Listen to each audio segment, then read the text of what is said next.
RDC Covid-19, l'état d'urgence décortiqué par le juriste Fiston Mukendi, Tribune.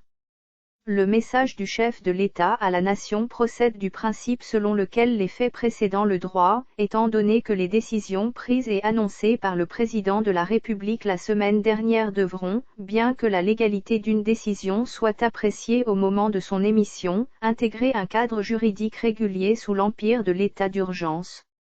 En effet, pour faire face à une catastrophe naturelle telle la pandémie de Covid-19 qui perturbe durablement le fonctionnement régulier des services publics, l'autorité publique peut adopter certaines politiques incompatibles avec les droits et libertés garantis aux citoyens. Ces politiques, souvent moins populaires, sont toutefois nécessaires comme impératifs à l'accomplissement harmonieux de l'intérêt général et passent obligatoirement par le régime d'état d'urgence, dans la mesure où les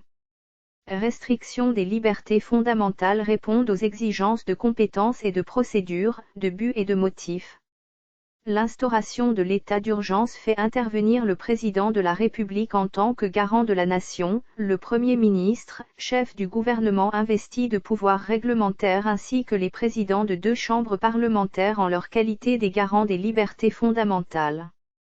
À la suite de cet interinstitutionnel, une ordonnance délibérée en Conseil des ministres portant uniquement déclaration de l'état d'urgence, pour une durée de 30 jours en principe, est prise par le chef de l'État qui pourra s'adresser par la suite à la nation conformément aux dispositions de l'article 85 de la Constitution.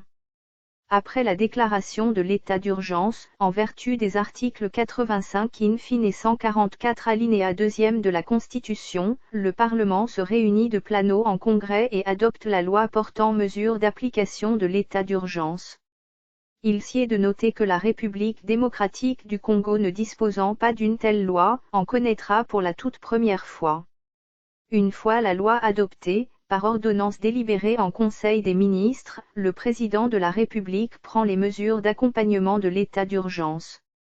Par ailleurs, l'article 145 de la Constitution impose que, toutes affaires cessantes, ces mesures subissent un contrôle de constitutionnalité, car ni plus ni moins, ce régime d'exception n'abroge nullement l'organisation institutionnelle d'une part, et d'autre part, l'homme étant né libre, certains de ses droits notamment ceux repris à l'article 61 de la Constitution demeurent non dérogeables, peu importe les circonstances, à savoir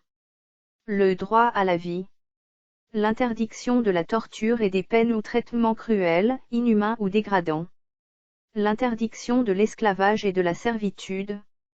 le principe de la légalité des infractions et des peines,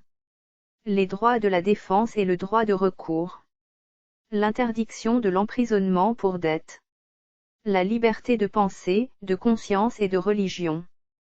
Il va sans dire qu'annulé entraîne par conséquent les poursuites judiciaires, l'arrêté de ce 21 mars pris par le gouverneur de la ville de Kinshasa parce que contenant des infractions alors que la création de celle-ci est de la compétence du pouvoir législatif. Enfin, les données matérielles voudraient que les mesures d'accompagnement de l'état d'urgence dérogent au principe général de l'égalité par leur adaptation aux réalités de chaque province. Source, 7sur7.cd